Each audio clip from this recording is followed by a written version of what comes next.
Hello good morning to all of you. मैं doctor Chandrakant Chaudhary. इसके पहले वीडियो में मैं आप लोगों को बताया था हुंस रूल। आज मैं उसी क्रम में एटॉमिक स्ट्रक्चर का ही एक चैप्टर है जो एटॉमिक स्ट्रक्चर का ही चैप्टर में एक आता है हुन रूल के बाद Pauli exclusion principle. Pauli exclusion principle या पाउली का अपवर्जन सिद्धांत, मैं उसके बारे में बताऊंगा। Pauli exclusion principal.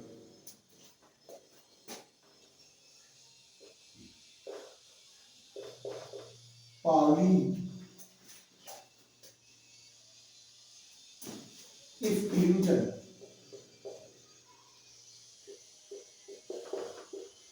Principal.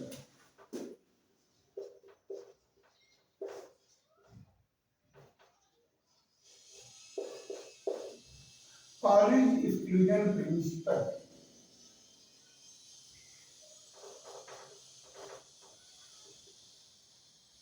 Pauli exclusion principle मैं पाउली का अपवर्जन नियम बताऊंगा। Pauli exclusion principle. तो पाउली एक्सक्लूजन प्रिंसिपल में क्या होता है? पाउली एक्सक्लूजन प्रिंसिपल यही बताते हैं कि किन्हीं दो इलेक्ट्रॉन के लिए किसी भी परमाणु में किसी भी ऑर्बिटल के दो इलेक्ट्रॉन के लिए चारों क्वांटम संख्याएं के मान समान नहीं हो सकते। इसमें लिखा है, पाउली ने बताया, किसी परमाणु में किसी भी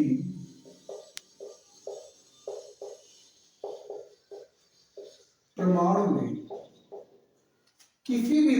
में किन्हीं दो इलेक्ट्रॉन के लिए किसी परमाणु में किसी भी ऑर्बिटल में किसी भी ऑर्बिटल में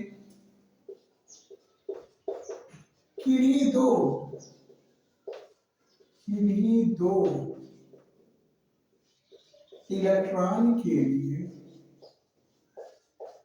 इलेक्ट्रॉन के लिए चारों क्वांटम संख्याएं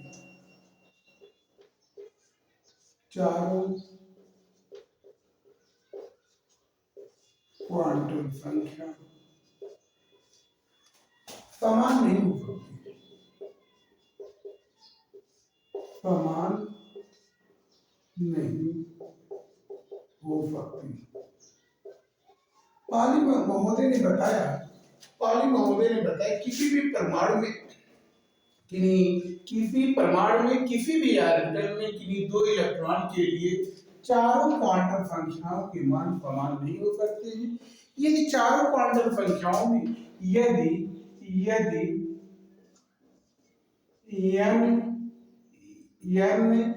l तथा m के मान समान है तो f के मान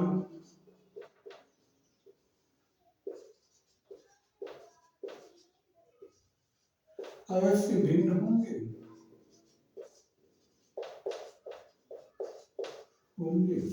कब उन्होंने बताया principal quantum number, azimuthal quantum number, magnetic quantum number यदि समान हो जाता है तो स्पिन क्वांटम नंबर जरूर भिन्न होगा। इन्होंने किस प्रकार से, मान लीजिए एग्जांपल के तौर पर ये लेता हूं मैं, ये 1s2। अब 1s2 में एक k सेल के लिए पहला सेल हो जाएगा k सेल हो जाएगा और यस के मान, और यहाँ पर k सेल हो जाएगा, n बराबर हो गया 1 हो गया। यस बराबर क्या हुआ? n बराबर क्या हो गया? 0 हो गया। m बराबर क्या हुआ? m बराबर 0 हो गया। यस के मान दो इलेक्ट्रॉन के लिए जो भरा जाता है ऐसे भरा जाता है ऐसे। यस के लिए हो जाएगा, एक इलेक्ट्रॉन के लिए, फर्स्ट इलेक्ट्रॉन के लिए यस बराबर हो जाएगा 1/2 तथा दूसरे पहले इलेक्ट्रॉन के लिए, पहले इलेक्ट्रॉन के लिए यस बराबर +1/2 तथा दूसरे इलेक्ट्रॉन के लिए यस बराबर -1/2। ये मान अवश्य भी उन्होंने बॉडी स्पिन प्रिंसिपल में बताया गया, किसी परमाणु में किसी भी ऑर्बिटल में यदि इलेक्ट्रॉन भरे गए हैं उसके लिए m के l के m के मान समान हो सकते हैं, तो यस की मान अवश्य भिन्न होगा। एक का मान +1/2, दूसरे इलेक्ट्रॉन पहले इलेक्ट्रॉन का +1/2 तथा दूसरे इलेक्ट्रॉन का -1/2 होगा। इस तरीका से मैं दूसरे सेल में जो इलेक्ट्रॉन भरता हूँ 1s2 2s2 बताया 2s2, तो यहाँ पर हो गया KL, ये दूसरा सेल आ गया KL सेल के लिए हो गया, यहाँ पे ऐसे इलेक्ट्रॉन भरा जाएगा। यहाँ पर n बराबर हो गया, l बराबर हो गया 2 हो गया, l बराबर 0 हो गया, m बराबर क्या हो गया 0 हो गया। अब फिर पहले इलेक्ट्रॉन के लिए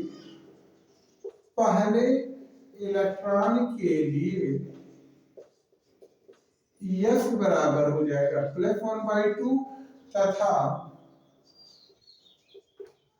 दूसरे इलेक्ट्रॉन के लिए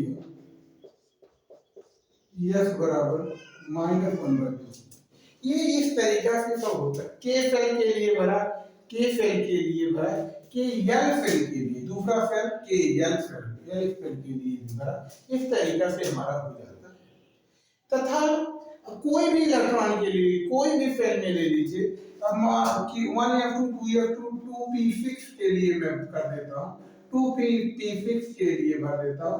ऐसे प्रथम दो इलेक्ट्रॉन के लिए 2 3 4 5 6 प्रथम दो इलेक्ट्रॉन के लिए मैं करता हूँ, ये इसके लिए करता हूँ प्रथम दो इलेक्ट्रॉन के लिए, या अंतिम दो इलेक्ट्रॉन के लिए मैं कर देता हूँ।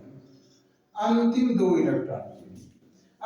इलेक्ट्रॉन जो होते हैं, अंतिम इसके लिए ये अंतिम इलेक्ट्रॉन के लिए करता हूँ, किसी का भी कर सकते हैं।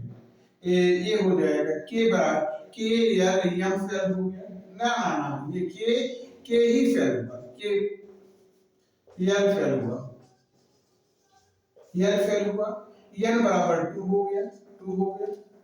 और ये दूसरा इसका मान होता है +1/, एल बराबर 2 हो गया, एन बराबर 2 हो गया, एल बराबर क्या हो गया 1 हो गया। एम की वैल्यू कितना होगा, एम का वैल्यू हो जाएगा -1 0 +1। किसी के लिए यदि मान लीजिए इसके लिए देखता हूँ, एम में जो ये इस इलेक्ट्रॉन के लिए मैं देखता हूँ, ये इस इलेक्ट्रॉन के लिए देखता हूँ जो राउंड किया है इस इलेक्ट्रॉन के लिए, तो इस इलेक्ट्रॉन के लिए m बराबर हो जाएगा +1 हो जाएगा। यस के मान क्या होंगे, तथा यस के लिए क्या होगा, यस के पहले इलेक्ट्रॉन के लिए +1/2 तथा दूसरे इलेक्ट्रॉन के लिए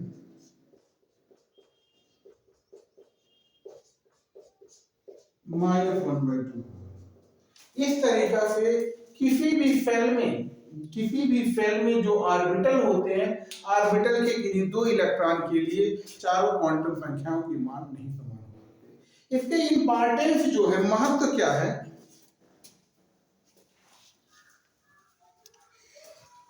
इसके महत्व के बारे में, इंपॉर्टेंस के बारे में मैं बताता हूं।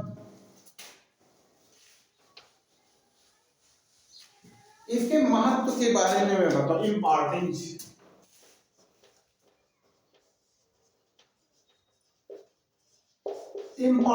क्या है, महत्व क्या है। इसका महत्व ये है कि इन्होंने ये बताया किसी भी सेल में अधिकतम कितने इलेक्ट्रॉन निकाले, इसके द्वारा किसी भी सेल में अधिकतम कितने इलेक्ट्रॉन भरे जा सकते हैं। इसके लिए किसी भी सेल में किसी भी सेल में अधिकतम 2n² इलेक्ट्रॉन भरे जा सकते हैं। जैसे मैंने किया 2n², मान लीजिए किसी भी सेल में, के सेल में कर दिया, के सेल में n बराबर हो जाएगा 1 हो जाएगा, तो हो जाएगा 2 गुणे 1 का स्क्वायर बराबर 2। अर्थात के सेल में अधिकतम 2 इलेक्ट्रॉन, के सेल में अधिकतम 2 इलेक्ट्रॉन। एल सेल में कितने, एल सेल में n बराबर हो जाएगा 2 हो जाएगा, n बराबर क्या हो जाएगा 2 हो जाएगा, तो ये हो जाएगा 2 गुणे 2 पर 2 बराबर 2 दूना 4 गुना 8। अर्थात n बराबर 2, अर्थात एल सेल में अधिकतम 8 इलेक्ट्रॉन भरे जा सकते हैं। दूसरा महत्वपूर्ण बात यह है कि किसी भी ऑर्बिटल में कैसे इलेक्ट्रॉन भरे जाए, इसके बारे में उन्होंने बताया। किसी भी सेल में कैसे इलेक्ट्रॉन भरे जा रहे हैं। जैसे एक ऑर्बिट में 3 ऑर्बिटल हैं, 1 2 3 4 5 6, इसके बारे में इलेक्ट्रॉन की व्यवस्थित कैसे किया जाए, इसके बारे में जानकारी मिलता है। इस सब तरीके से पॉली एक्सक्लूजन प्रिंसिपल के बारे में हमें जानकारी मिलता है। पॉली एक्सक्लूजन प्रिंसिपल हुआ, इसके बाद में अगला वीडियो अफबाउ प्रिंसिपल बताऊंगा। अफबाउ के बारे में बताऊंगा, अफबाउ ने कैसे इलेक्ट्रॉनिक विन्यास किया। तो इसके यदि आपको कोई प्रॉब्लम है तो मुझे बताइए, कमेंट में लिखिए, और वीडियो यदि अच्छा लगा हो तो शेयर, सब्सक्राइब और लाइक जरूर करिए। फिर मिलता हूँ अगले वीडियो में। Thank you.